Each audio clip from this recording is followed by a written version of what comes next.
Honours দ্বিতীয় বর্ষের ভারতের মুসলমানদের ইতিহাস, সেকেন্ড পেপার। আমরা এই লেকচারে আওরঙ্গজেবের শাসন ব্যবস্থা, ধর্মনীতি ও দাক্ষিণাত্য নীতি আলোচনা করব। প্রিয় শিক্ষার্থীরা, আমরা প্রথম দিকের ক্লাসে এরকম বলছিলাম যে মোগল সাম্রাজ্যের সময়কালটা দুইটি ভাগে বিভক্ত। একটি ভাগ হলো এর উত্থানকাল, আরেকটি ভাগ পতনকাল। ইতিহাসের সমগ্র ইতিহাসের এটি একটি চিরন্তন ধারা, যে একটি সাম্রাজ্য, একটি রাজবংশ যখন এটি প্রতিষ্ঠিত হলে এটির একটা সময় থাকে, এটা উত্থানের পর উত্থান হইতে থাকে, এবং এই উত্থানের সময়কাল শেষ হলে শুরু হয় এর পতনকাল। ধীরে ধীরে অবনতি হয়, সাম্রাজ্যের দূরবর্তী অংশগুলো বেদখল হয়ে যায় বা স্বাধীনতা হারায়, স্বাধীনতা ঘোষণা করে, বিদ্রোহী হয়ে যায়, বা অথবা পার্শ্ববর্তী কোনো সাম্রাজ্য এই সাম্রাজ্যকে দখল করে নেয়, অথবা পার্শ্ববর্তী কোনো রাজবংশ এই সাম্রাজ্যের উপর প্রভাব বিস্তার করে। যে কোনোভাবে এর পতন আসে।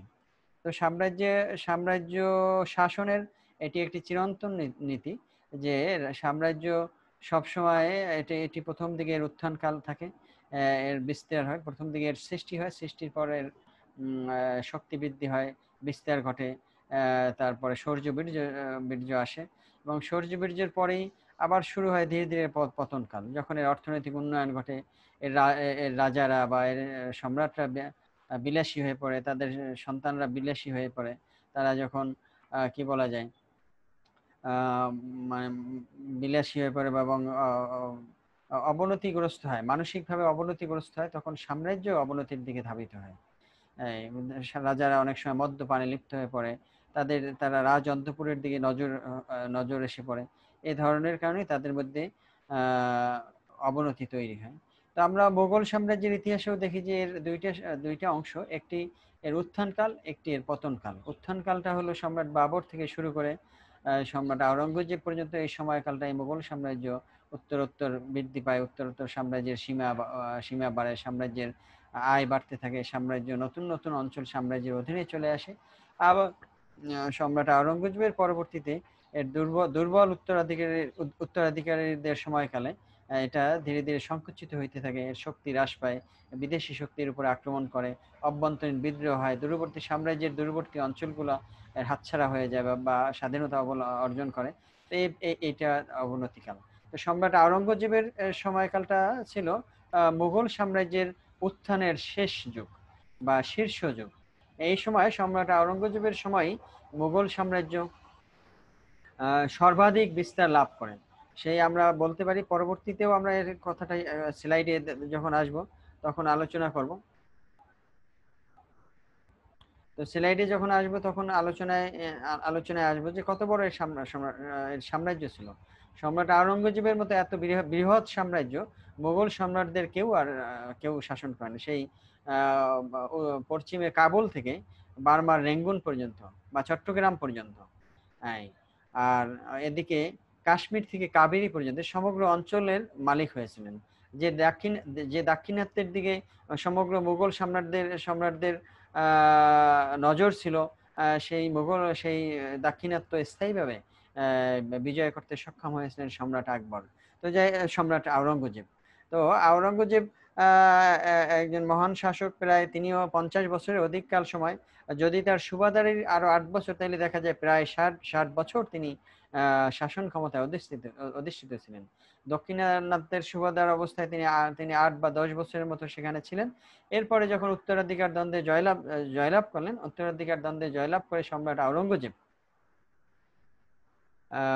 প্রায় 50 বছর সিংহাসন আরোহণের পর 50 বছরের বেশি সময়কাল তিনি মুঘল সাম্রাজ্য শাসন করলেন এবং একটি বৃহৎ সাম্রাজ্যের অধিকারী হলেন।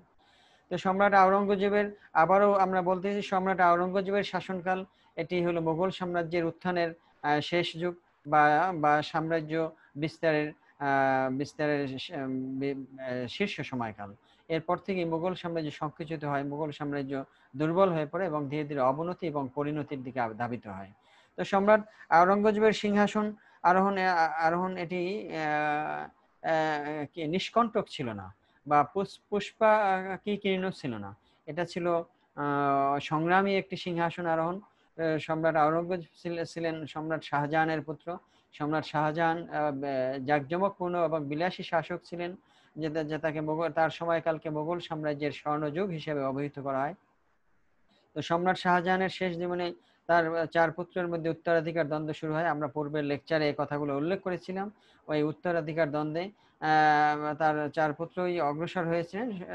4 পুত্রের 3 পুত্রই প্রথম দিকে ধাবিত হয়েছিলেন বা সম্রাট হিসেবে নিজেদেরকে ঘোষণা করেছিলেন, কিন্তু সম্রাট আওরঙ্গজেব যে নিশ্চুপ ছিলেন বা এই অবস্থায় তিনি সাইলেন্ট একটি অবস্থান গ্রহণ করেন। অবশেষে তিনি অবস্থা বুঝে সকলকেই পরাজিত করে সকলকেই তিনি তার পথ থেকে দূরে সরিয়ে দিয়ে তিনি তার সাম্রাজ্যের সিংহাসনকে নিষ্কণ্টক করে নেন এবং একটি নিরাপদ সিংহাসন অর্জন করেন। তার এই উত্তরাধিকার দ্বন্দ্বে জয়লাভের জন্য তাকে বেশ কয়েকটি যুদ্ধ করতে হয়েছিল। প্রতিটি যুদ্ধেই তিনি জয়লাভ করেছিলেন এবং প্রতিটি যুদ্ধেই তিনি সফলতার মুখ দেখেছিলেন এবং শৌর্য বীর্য অর্জন করেছিলেন। সকলে অকুণ্ঠ সমর্থন অর্জন করতে সক্ষম হয়েছিলেন। তো যাই হোক, আওরঙ্গজেব উত্তরাধিকার যুদ্ধে জয়ী হয়ে 1658 খ্রিস্টাব্দে নিজেকে সম্রাট ঘোষণা করেন। এখানে স্লাইডে দেখতে পাচ্ছ 1658 খ্রিস্টাব্দে নিজেকে সম্রাট ঘোষণা করেন। 1659 সালে তার রাজ্যাভিষেক হয় এবং খুতবায় নামপাঠ শুরু হয় এবং আলমগীর বাদশাহ গাজী উপাধি গ্রহণ করেন। তো এই ছিল সম্রাট আওরঙ্গজেবের সিংহাসন আরোহণের ইতিহাস। তিনি তার 4 পুত্র তার তার অপর 3 ভ্রাতাকেই পরাজিত করে। জ্যেষ্ঠ ভ্রাতা ছিলেন দারা শিখো, এবং এরপরে ছিলেন সুজা, যিনি বাংলাদেশের শাসক ছিলেন। তারপরে তৃতীয় ছিলেন আওরঙ্গজেব, চতুর্থ ছিলেন মুরাদ, যিনি গুজরাটের শাসনকর্তা ছিলেন। এই দারা শিখো, শাহ সুজা এবং মুরাদ, এই 3 জনকেই পরাজিত করে সিংহাসনের পথ মানে নিষ্কণ্টক করে তিনি মুঘল সাম্রাজ্যের সম্রাট হিসাবে নিজেকে ঘোষণা করেন। এই ছিল সম্রাট আওরঙ্গজেবের সিংহাসন আরোহণের ইতিহাস। সম্রাট আওরঙ্গজেবের শাসনামল 50 বছরের অধিককাল ছিল এবং এই 50 বছরের শাসনকাল 2টি ভাগে বিভক্ত ছিল। একটি ভাগ ছিল সম্রাট আওরঙ্গজেবের উত্তর ভারতে অবস্থানের সময়কাল, এটা ছিল 1658 থেকে 1681 খ্রিস্টাব্দ পর্যন্ত। আরেকটি দাক্ষিণাত্যে অবস্থান, দাক্ষিণে 1681 থেকে 1707 পর্যন্ত এই সময়কাল। এই সময়টিতে তিনি দাক্ষিণাত্যে অবস্থান গ্রহণ করেন এবং দাক্ষিণাত্যের বেশ কয়েকটি গুরুত্বপূর্ণ রাজ্য, বিজাপুর, গোলকুন্ডা, মারাঠা রাজ্য, এগুলো তিনি দখল করেন এবং এগুলো তিনি মোগল শাসনাধীনে নিয়ে আসেন। তো সম্রাট আওরঙ্গজেবের শাসনকাল আমরা দেখতে পাচ্ছি যে এটা 2টা ভাগে বিভক্ত। প্রথম ভাগে তিনি উত্তর ভারতে অবস্থান করতেছিলেন এবং দ্বিতীয় ভাগে তিনি দাক্ষিণাত্যে অবস্থান করতেছিলেন। দাক্ষিণাত্যে অবস্থানের উদ্দেশ্য ছিল উদীয়মান মারাঠা জাতির বিদ্রোহ দমন। এই সময়কালটা ছিল মারাঠা জাতির উত্থানের সময়কাল। মারাঠা জাতি এই সময় সংগ্রামী, দাক্ষিণাত্যের সমুদ্র উপকূলবর্তী সংগ্রামী এই জাতিটা ছিল। এই জাতির উত্থান ঘটে, তারা ভারতীয় জাতীয়তাবাদ, হিন্দু জাতীয়তাবাদের ধারক বাহক হয়ে হঠাৎ করে আবির্ভূত হওয়া শুরু করেন এবং তারা মোগল সাম্রাজ্যের বিরুদ্ধে অস্ত্র ধারণ বা সাম্রাজ্যের বিরুদ্ধে বিদ্রোহ করা, সাম্রাজ্যকে পদানত করার এক ধরনের পরিকল্পনা, এক ধরনের মনোবৃত্তি তাদের মধ্যে দেখা যায়। তাদের মধ্যে বিদ্রোহী বা কি বলে পরাভূত না থাকা, মোগলদের অধীনে না থাকা, এই ধরনের একটি আচরণ যখন লক্ষ্য করা যায়, এই উদীয়মান মারাঠা জাতিকে সম্রাট আওরঙ্গজেবকে দীর্ঘ সময় যাবৎ তার বারে বারে যুদ্ধ বিঘ্ন করতে হয়েছিল। মারাঠা জাতি বারে বারে যুদ্ধ করতেন, পুনঃ পুনঃ পরাজিত হতেন, আবার পুনঃ পুনঃ তারা বিদ্রোহ করতেন। এছাড়া দাক্ষিণাত্যের যে 2টি শিয়া সুলতানি রাজ্য ছিল, গোলকুন্ডা এবং বিজাপুর, গুরুত্বপূর্ণ রাজ্য। এই দুইটিও জয় করা এবং এই দুইটি তিনি জয় করেছিলেন এবং উদীয়মান মারাঠা জাতিকেও তিনি মারাঠা জাতির রাজ্যকেও সম্রাট আওরঙ্গজেব নিজের অধিকারে নিয়ে আসছিলেন এবং এটার কারণেই বলা হয় যে সম্রাট আওরঙ্গজেব এর ফলশ্রুতিতে একটি বিশাল সাম্রাজ্যের মালিক হয়েছিলেন, যে সাম্রাজ্যটির মালিক অন্য কোনো মুঘল সম্রাটের পক্ষে সম্ভব হয়নি। তো সম্রাট আওরঙ্গজেব শাসক হিসেবেও কৃতিত্বের অধিকারী ছিলেন, অত্যন্ত দূরদর্শী, সংযমী শাসক ছিলেন। তিনি তিনি সাহসী শৌর্য বীর্যের অধিকারী ছিলেন এবং কি বলে বুদ্ধি কর্মনিষ্ঠা সব দিক থেকে তিনি অগ্রগামী শাসক ছিলেন। এবং তিনি সাম্রাজ্যের শাসন ক্ষমতা অর্জনের পরেই তিনি সাম্রাজ্যের উন্নয়নের জন্য গুরুত্বপূর্ণ পদক্ষেপ গ্রহণ করেছিলেন। এটি আমরা তার ইতিহাসে দেখতে পাই। সম্রাট আওরঙ্গজেব শাসন ক্ষমতায় অধিষ্ঠিত হয়ে তিনি প্রথমে মৃত্যুদণ্ড বিলোপ করেছিলেন। এছাড়া তিনি সাম্রাজ্যের সর্বত্র অসংখ্য বিদ্যালয় স্থাপন করেছিলেন, রাস্তাঘাট ও সেতু নির্মাণের দিকে মনোযোগ দিয়েছিলেন। সম্রাট আওরঙ্গজেবের একটি গুরুত্বপূর্ণ পদক্ষেপ ছিল তিনি প্রায় অনেক কর হ্রাস করেছিলেন জনগণের জন্য এবং অন্যায় করকে তিনি প্রত্যাহার বা বিলুপ্ত করেছিলেন। তিনি কৃষি উন্নয়নের জন্য, কৃষি উৎপাদন বৃদ্ধির জন্য উদ্যোগ গ্রহণ করেছিলেন।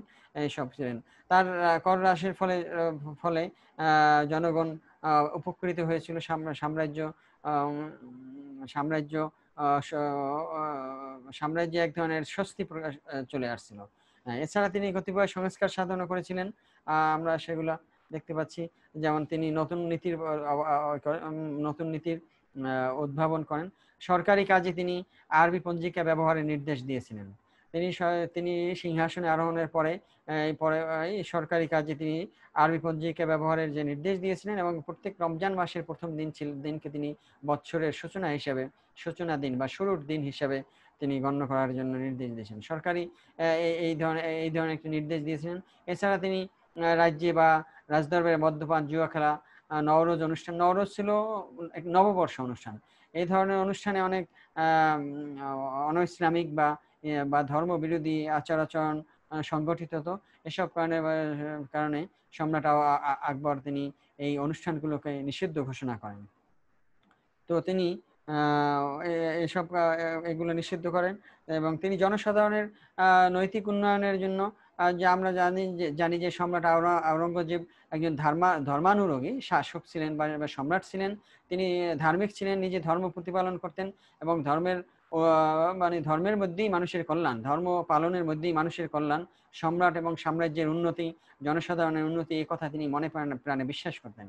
এসব কারণে তিনি জনসাধারণের নৈতিক উন্নতিকে গুরুত্ব দিতেন এবং নৈতিক উন্নতির জন্য তিনি চেষ্টাও করতেন এবং মুহতাসিব নামক একজন রাজকর্মচারী নিয়োগ করেছিলেন। এক ধরনের রাজকর্মচারী নিয়োগ করেছিলেন, যে রাজকর্মচারীদের কাজ ছিল তারা আধুনিক যুগের ভ্রাম্যমাণ আদালতের আদলে তারা বিভিন্ন স্থানে ভ্রমণ করতেন, বিশেষ করে শহর এলাকা এবং জনগণের চলাচলের স্থানসমূহ ভ্রমণ করতেন। সেখানে কোনো অনৈতিক কর্ম বা অনৈতিক আচরণ দেখলে সেগুলোকে সংশোধন করতেন এবং স্থানীয়ভাবে তারা এবং তাৎক্ষণিকভাবে বিচারের ব্যবস্থাও করতেন। এইভাবে জনগণের নৈতিক উন্নতির জন্য মুহতাসিব নামক কর্মচারী নিয়োগের তিনি একটি ব্যবস্থা করেছিলেন। এছাড়া তিনি তার রাজত্বের 11 বছর বয়সে তিনি রাজদরবারে সঙ্গীতানুষ্ঠান নিষিদ্ধ করেন এবং সঙ্গীতজ্ঞদিগকে তিনি অবসর বৃত্তি দিয়ে তাদেরকে অব্যাহতি দেন এবং জন্ম উৎসবের দিনে স্বর্ণ রৌপ্যের দ্বারা সম্রাটের ওজন দেওয়ার প্রথা, যেগুলো এক ধরনের কি বলা যায় কুপ্রথা ছিল, এই কুপ্রথাগুলোকে তিনি কুসংস্কৃতি ছিল, এগুলোকে তিনি রদ করেন। সম্রাটের কপালেও রাজটিকা দেওয়ার পদ্ধতি প্রথা, এটাও তিনি রদ করেন এবং সকালে সম্রাটের দর্শন এটি সৌভাগ্যের বিষয়, এরকমের কারণে সকালে সম্রাট ঝোলা বারান্দায় দাঁড়িয়ে জনসাধারণকে দর্শন দেওয়ার রীতি তিনি নিষিদ্ধ করেন। এছাড়াও সম্রাটের বার্ষিক জন্মোৎসব, রাজ্যাভিষেক উৎসব, এগুলো নিষিদ্ধ করেন। অভিজাত বর্গ কর্তৃক সম্রাটকে দেওয়া এক ধরনের উপঢৌকন, যার ফলে বিভিন্ন ধরনের সংযোগ বা সহানুভূতি সৃষ্টি হতো, এই ধরনের কাজকেও তিনি নিষিদ্ধ করেন। তো সম্রাটের এসব পদক্ষেপ ছিল আসলেই প্রশংসার অধিকার। তিনি নিরপেক্ষ, ন্যায় বিচার সম্পন্ন এবং কি বলা যায় কাহারও প্রভাবের বাইরে একটি সাম্রাজ্য পরিচালনায় প্রতিজ্ঞ ছিলেন এবং এই প্রতিজ্ঞার লাভের জন্য সম্রাট তিনি যেসব পদক্ষেপ গুরুত্বপূর্ণ ছিল সেই পদক্ষেপগুলো তিনি নিয়েছিলেন। তিনি সম্রাটের চরিত্রে এটি একটি বৈশিষ্ট্য ছিল যে সম্রাট নিজে যেটাকে সঠিক মনে করতেন তা করতে তিনি কাহারও পরোয়া করতেন না এবং এই সঠিক কাজটি করার জন্য তিনি সাহসী সিদ্ধান্ত নিয়ে ফেলতেন। সম্রাট আওরঙ্গজেবও সেরকমের অনেক সিদ্ধান্ত নিয়েছিলেন যে সিদ্ধান্তগুলো আসলেই প্রশংসার দাবিদার। তো যাই হোক, সম্রাট আওরঙ্গজেব এই ধরনের সম্রাট আওরঙ্গজেবের শাসন আমলে আমরা এই ধরনের কিছু নীতি দেখতে পাই। এই নীতিগুলোর সাথে তার অন্যান্য সামগ্রিক জীবন আচরণের বিভিন্ন নীতিও আমরা যদি সামঞ্জস্য নিয়ে আসি, তাহলেও দেখবো যে এর মধ্যে অপূর্ব মিল বিদ্যমান। তো যাই হোক, আমরা সব আমরা সামনের দিকে কথাগুলো আলোচনা করব। সম্রাট আওরঙ্গজেব জেবের সময়ে তিনি শুধু ভারতের সম্রাট, যদিও ভারতের সম্রাট ছিলেন, কিন্তু তার আন্তর্জাতিক একটি গ্রহণযোগ্যতা সৃষ্টি হয়েছিল। বিভিন্ন রাষ্ট্রের সাথে, বিশেষ করে মুসলিম রাষ্ট্রগুলোর সাথে তিনি যোগাযোগ এবং তাদের আস্থা বিশ্বাস অর্জন করতে সক্ষম হয়েছিলেন। সম্রাট আওরঙ্গজেবের সাথে তৎকালীন মুসলিম বিশ্বের বন্ধুত্বপূর্ণ সম্পর্ক সৃষ্টি হয়েছিল। 1661 থেকে 67 খ্রিস্টাব্দের মধ্যে আরব, পারস্য, আবিসিনিয়া, বুখারা ও বসরা প্রভৃতি মুসলিম দেশ থেকে সম্রাটের দরবারে দূত প্রেরিত হয়েছিল। সম্রাটও বিভিন্ন দরবারে দূত প্রেরণ করেছিলেন। এভাবে পরস্পর বিভিন্ন রাজ্যের মধ্যে, বিশেষ করে মুসলিম রাজ্যসমূহের মধ্যে সম্রাটের একটি গ্রহণযোগ্যতা সৃষ্টি হয়েছিল। তো এটি আমরা আন্তর্জাতিক সম্পর্ক হিসেবে দেখতে পাই। তো এছাড়াও সম্রাটের যে একটি চিরাচরিত সাম্রাজ্য বিস্তার নীতি, সব সম্রাটদেরই সাম্রাজ্য বিস্তার নীতি থাকে। তারা সাম্রাজ্যকে বিস্তার করা, সাম্রাজ্যকে বিনিহত করা, পার্শ্ববর্তী রাজ্য জয় করা, এগুলো সম্রাট এবং সাম্রাজ্যের একটি চিরাচরিত বা অবধারিত নিয়ম। পূর্বেকার যে সম্রাট আওরঙ্গজেবের সাম্রাজ্য বিস্তার নীতি, এটাও ছিল পূর্বেকার সম্রাটদের অনুসরণ। সেই সম্রাট বাবর থেকে শুরু করে হুমায়ুন, আকবর, জাহাঙ্গীর, শাহজাহান প্রত্যেকেই সাম্রাজ্য বিস্তার নীতিতে বিশ্বাসী ছিলেন এবং সাম্রাজ্য বিস্তার করতেন। আওরঙ্গজেব তাদের ব্যতিক্রম ছিলেন না, বরং আওরঙ্গজেবের নীতি ছিল পূর্বেকার সম্রাটদের অনুসরণ।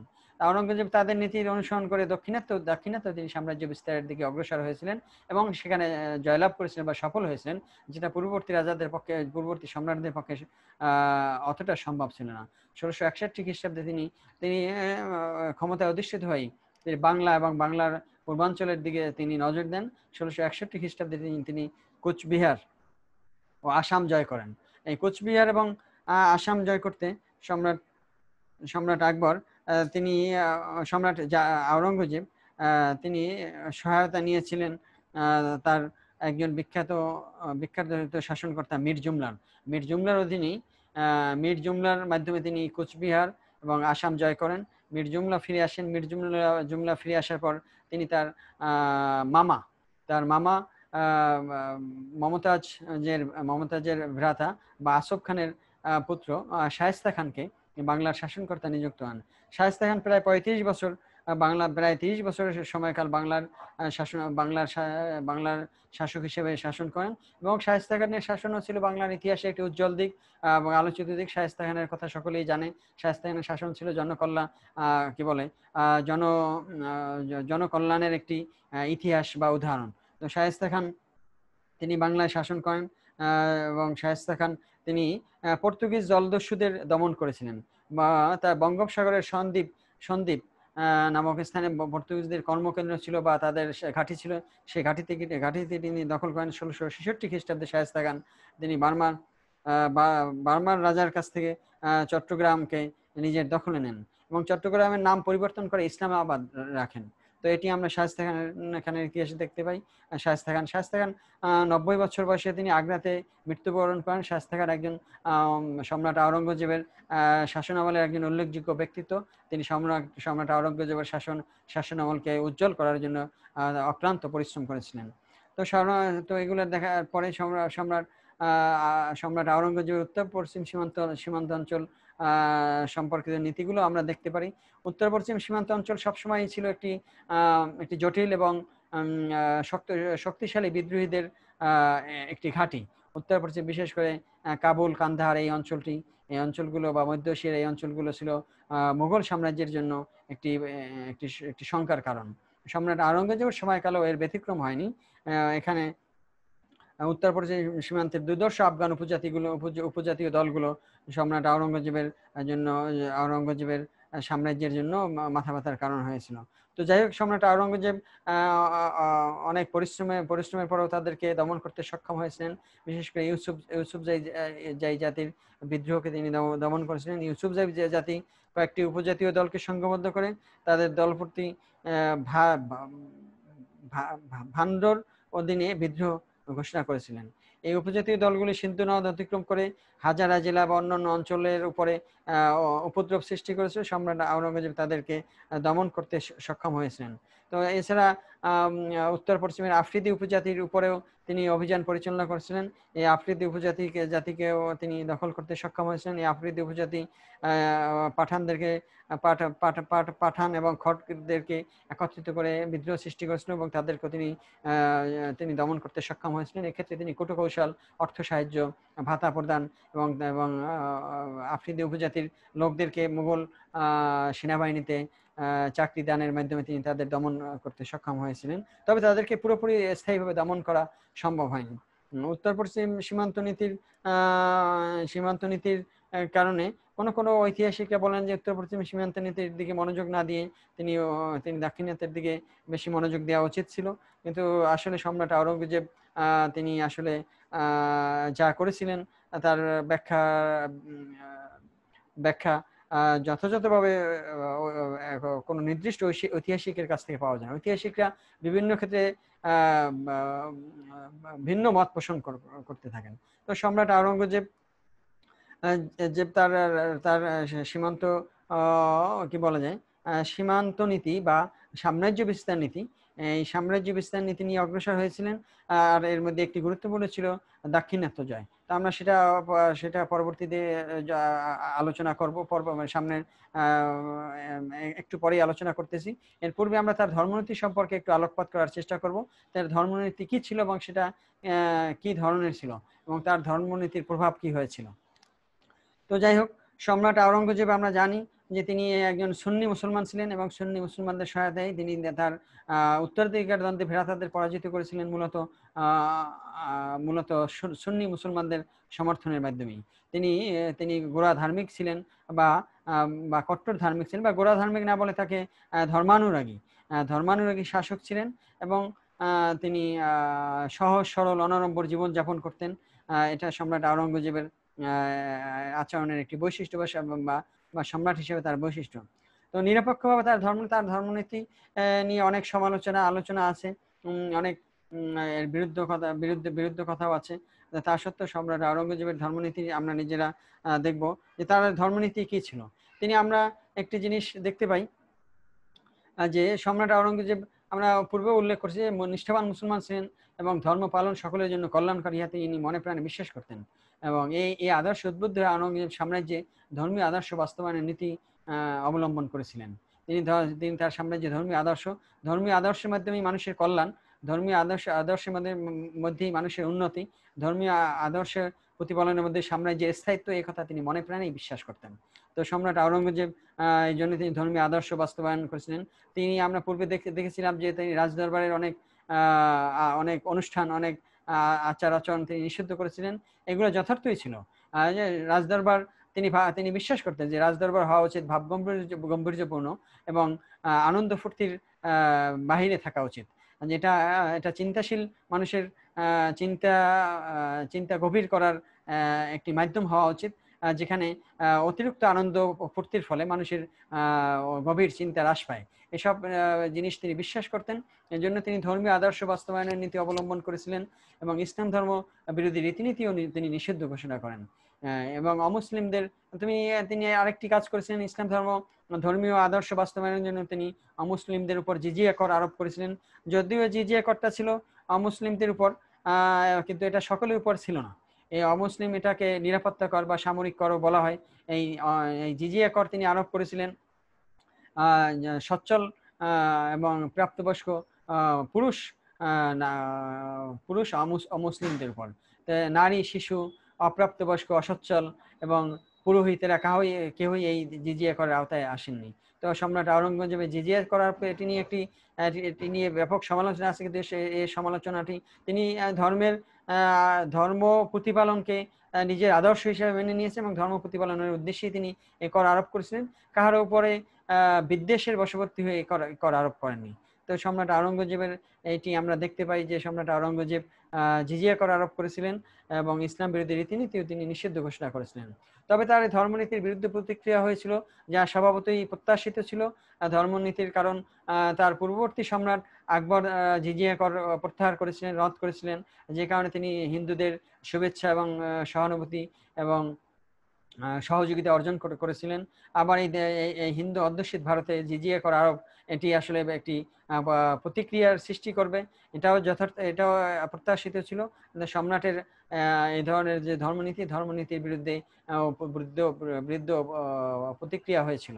তো তৎকালীন ভারতের মারাঠা সংগ্রামী জাতি ছিল, রাজপুতরা ও বিজাত এবং নেতৃস্থানীয় জাতি ছিল, শিখরাও ছিল উল্লেখযোগ্য জাতি। জাট এসব জাতি সম্রাটের ধর্মনীতির বিরুদ্ধে বিদ্রোহ করেছিলেন এবং তারা বিভিন্ন রকমের বিদ্রোহের নেতৃত্ব দিয়েছিলেন। তো এটা ছিল সম্রাটের ধর্মনীতির। তবে তার সম্রাটের ধর্মনীতি ধর্ম বিদ্বেষী নীতি ছিল না, আমরা এটাও বলতে পারি। সম্রাটের ধর্মনীতি পূর্ববর্তী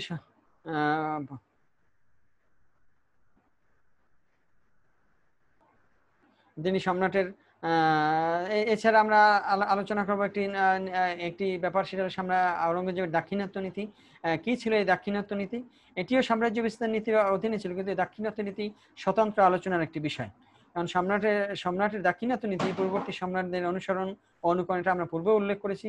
1664 খ্রিস্টাব্দে তিনি 84 খ্রিস্টাব্দে তিনি বিজাপুর রাজ্য অস্তিত্ব হারায় সম্রাটের অভিযানের কারণে। 1627 খ্রিস্টাব্দে গোলকুন্ডা রাজ্য মুঘল সাম্রাজ্যভুক্ত হয়। 1689 খ্রিস্টাব্দে মারাঠা রাজধানী রায়গড় অধিকার হয়। তো এটা আমরা আমরা আমরা দেখি সম্রাট আওরঙ্গজেবের দাক্ষিণাত্য নীতি। সম্রাট আওরঙ্গজেব দাক্ষিণাত্য নীতির ফলে বিজাপুর, গোলকুন্ডা, মারাঠা রাজ্যের এক অংশ, তিরিচিনপল্লী এবং কি বলা যায়, আরো বেশ কয়েকটি অঞ্চল তিনি তিরিচিনপল্লী, তাঞ্জোর প্রভৃতি অঞ্চল দখল করেছিলেন, যেগুলো ছিল মুঘল সাম্রাজ্যের আকাঙ্ক্ষার বিষয়। এগুলো তিনি অর্জন করেন। এই দাক্ষিণাত্য জয়ের ফলে সম্রাট আকবর কাবুল হইতে চট্টগ্রাম এবং কাশ্মীর থেকে কাবেরী পর্যন্ত এক বিশাল সাম্রাজ্যের অধিকারী হয়েছিলেন। আমরা পূর্বে উল্লেখ করেছি, কাবুল হইতে চট্টগ্রাম এবং কাশ্মীর হইতে কাবেরী পর্যন্ত এক বিশাল সাম্রাজ্যের অধিকারী হয়েছিলেন, যেটা অপর কোনো মুঘল সম্রাট এরূপ বিশাল সাম্রাজ্য শাসন করেননি। তো এটি ছিল সাম্রাজ্যের সীমা। তারপরে দাক্ষিণাত্য নীতির সমালোচনা আছে। দাক্ষিণাত্য নীতিকে ঐতিহাসিক সাম্রাজ্য আওরঙ্গজেবের দাক্ষিণাত্য নীতিকে মুঘল সাম্রাজ্যের পক্ষে ক্ষতিকর অভিহিত করেন। এই কেন ক্ষতিকর অভিহিত করেন সেটা আমরা এখানে আলোচনা করব। দাক্ষিণাত্য নীতির ফলে সম্রাটকে দীর্ঘ সময় দাক্ষিণাত্যে অবস্থান করতে হয়েছিল।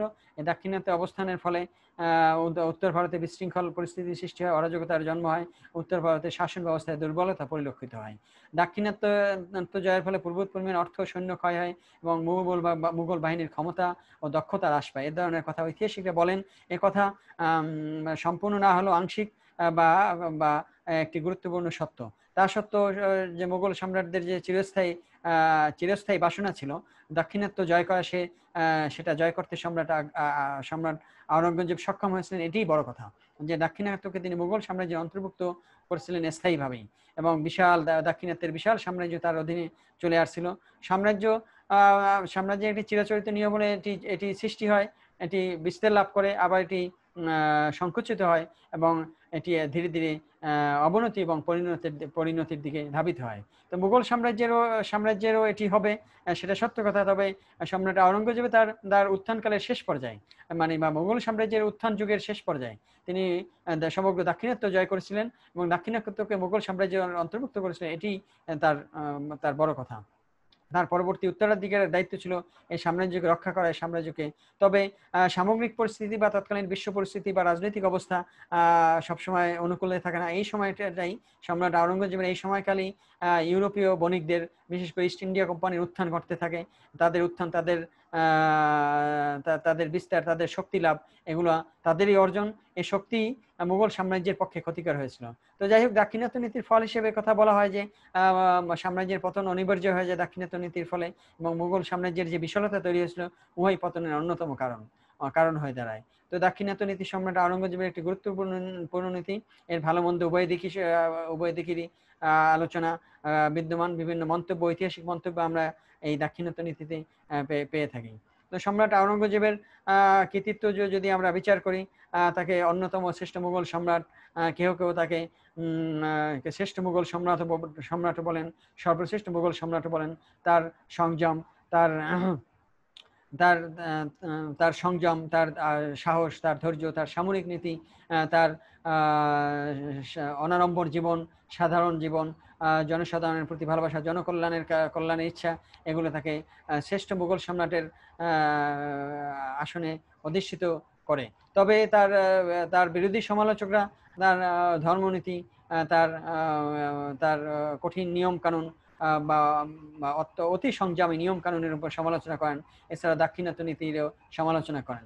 সম্রাট আওরঙ্গজেবকে যে ধর্মানুরাগী শাসক বা ধর্মীয় বা কি বলা যায় ধার্মিক শাসক হলেও তিনি হিন্দু ধর্মীয়দের তার শাসনের গুরুত্বপূর্ণ পদে অধিষ্ঠিত করেছিলেন এবং তাদের কাছ থেকে তিনি সহযোগিতা নিয়েছিলেন। তিনি কর্মদক্ষ, সাহসী, কর্মনিষ্ঠ ছিলেন। মুসলিম আইন সংকলন, ফতুয়াই আলমগীরি এর পৃষ্ঠপোষক ছিলেন। পবিত্র কোরআনের অনুলিপি প্রস্তুত করে বা টুপি সেলাই করে নিজের জীবিকা নির্বাহ করতেন। অতি সাধারণ, অনাড়ম্বর এবং এবং মিতব্যয়ী, অতি মিতব্যয়ী জীবন যাপন করতেন। অন্য কোনো মুঘল সম্রাটের আচরণে এ ধরনের ইতিহাস পাওয়া যায় না। তো তো এইগুলো তার সম্রাট আওরঙ্গজেবের একটি কৃতিত্ব এবং বেশ গুরুত্বপূর্ণ কৃতিত্ব। দীর্ঘকাল দাক্ষিণাত্যে অভিযান এবং মারাঠা জাতির বিরুদ্ধে সংগ্রামে সম্রাটের স্বাস্থ্য ভগ্ন হয়ে যায়, তিনি বিরুদ্ধ হয়ে যান এবং 1707 খ্রিস্টাব্দে মহান সম্রাটের জীবন অবসান ঘটে। তিনি প্রায় 90 বছর বয়সে মারা যান 1760 খ্রিস্টাব্দে। 1658 খ্রিস্টাব্দে তিনি ক্ষমতায় অধিষ্ঠিত হন। 1760 খ্রিস্টাব্দে সরাসরি তিনি 50 বছর এই মুঘল সাম্রাজ্যকে একাধারে বিশাল মুঘল সাম্রাজ্যকে শাসন করেন, একটি বিশাল মুঘল সাম্রাজ্য সৃষ্টি করেন এবং এর ধারক বাহক হন। তো দৌলতাবাদে মুসলিম সাধক শেখ বুরহানুদ্দিনের পাশে তাকে সমাধিস্থ করা হয়। তো যাই হোক, আমরা সম্রাট আওরঙ্গজেব সম্পর্কে অনেক কিছু জানলাম। সম্রাট আওরঙ্গজেব মুঘল উত্থান যুগের শেষ সম্রাট। তার সময়ে মুঘল সাম্রাজ্যের বিস্তার সর্বাধিক হয়। মুঘল সাম্রাজ্য একটি বিশাল বিশাল বিশাল বিশাল ভারতকে নিজের শাসনাধীনে আনেন। সেই মধ্য এশিয়া থেকে শুরু করে পূর্ব এশিয়ার প্রান্ত পর্যন্ত তিনি শাসন করেন। এটি তার একটি বড় কৃতিত্ব। তিনি মারাঠা জাতির বিরুদ্ধে সংগ্রাম করেছিলেন। তিনি দাক্ষিণাত্যে নিজের অধিকারে নিয়ে আসছিলেন। তিনি মুঘল সাম্রাজ্যের কি বলা যায় বিলাসী আচার-আচরণকে তিনি সংযত করতে সক্ষম হয়েছিলেন। তিনি তার ভ্রাতাদেরকে পরাজিত করতেও সক্ষম হয়েছিলেন। তিনি তার পিতার জীবদ্দশায় তিনি শাসন ক্ষমতা হাতে নিয়েছিলেন। তো তার পিতাকেও তিনি কারারুদ্ধ করে রেখেছিলেন।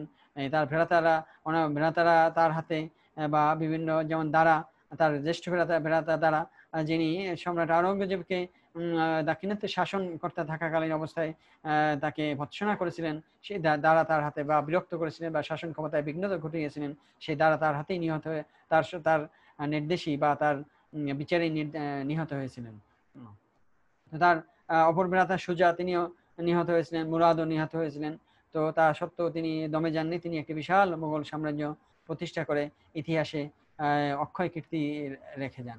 তো সম্রাট আওরঙ্গজেবকে আমরা এইভাবে দেখতে পাই। সম্রাট আওরঙ্গজেব মুঘল সাম্রাজ্যের একজন মহান শাসক। তিনি ধার্মিক শাসক। তার ধর্মনীতি নিয়ে অনেক সমালোচনা থাকলেও তিনি আদর্শনিষ্ঠ শাসক ছিলেন। তিনি কি বলা যায় কখনো মদ্যপান করেননি। তিনি কখনো অতিরিক্ত ভোজন করতেন না। তিনি রাজ্যের